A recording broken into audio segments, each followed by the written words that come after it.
ডিসেম্বরের শুরু থেকেই বেশ জাঁকিয়ে ঠান্ডা পড়েছে কানাডাতে। আর স্নো তো আমি ভীষণভাবে এনজয় করছি। হ্যালো এভরিওয়ান, আমার নতুন একটি ভিডিওতে সবাইকে ওয়েলকাম।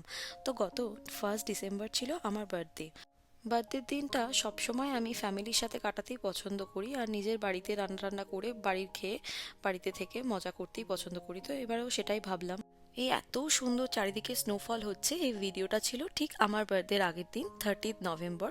তো আমরা যেহেতু ঠিক করেছিলাম বার্থডের দিনটা আমি লাঞ্চটা বাড়িতেই প্রিপেয়ার করব, বাড়িতেই কাটাবো, তো তাই জন্য আমরা ঠিক করলাম আজকে একটু বাইরে লাঞ্চ করতে যাব।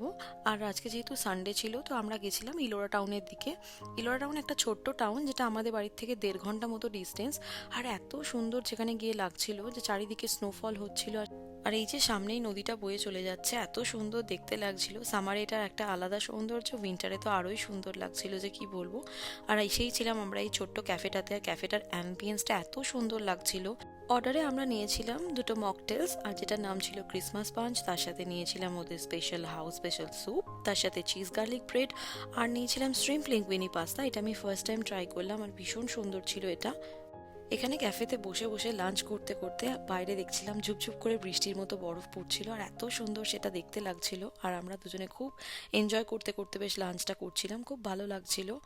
তো এখানে সামারটা যেমন এনজয় করেছি, উইন্টারটাও স্নোফল বেশ এনজয় করছি। আর এই বিদেশি খাবার তো কোনো কথাই হবে না, বেশ ভালো লাগছে খেতে আমার। যেহেতু যেতে আসতে প্রায় 3 ঘন্টা মতো টাইম লেগে গেছে, আর এখানে খেতেও মোটামুটি প্রায় 40 মিনিট মতো টাইম লেগে গেছে, তো এরপর ঠিক করছিলাম এরপর আমরা বাড়ি যাব। বাড়ি গিয়ে আবার আমার বার্থডে সেলিব্রেশনের জন্য একটু ডেকোরেশন আছে, একটু জাস্ট ছোটোখাটো ডেকোরেশন করব।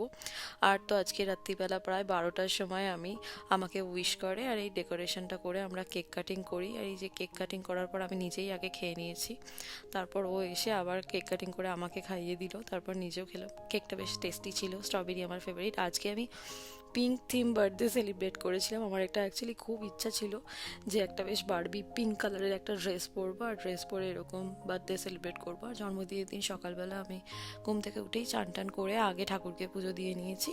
আর এরপর তো আজকে বানিয়েছিলাম আমি কলকাতা স্টাইল চিকেন বিরিয়ানি, তার সাথে বানিয়েছিলাম চিকেন চাপ, আর তার সাথে গুড়ের পায়েস আর স্যালাড। ব্যাস আজকে এইটাই ছিল আমাদের আজকে বার্থডে স্পেশাল লাঞ্চ। এত কিছু ভালো কিছুর মধ্যেও আমি আমার মা বাবা সানি দিদুন প্রচণ্ডভাবে মিস করেছি ওদেরকে। বার্থডের দিনে আমরা একসাথে সবাই, আমার একটা কোনো বার্থডে যায়নি যে আমার দিদুন ছিল না, আমার মা বাবা সব সময় আমার সাথে ছিল।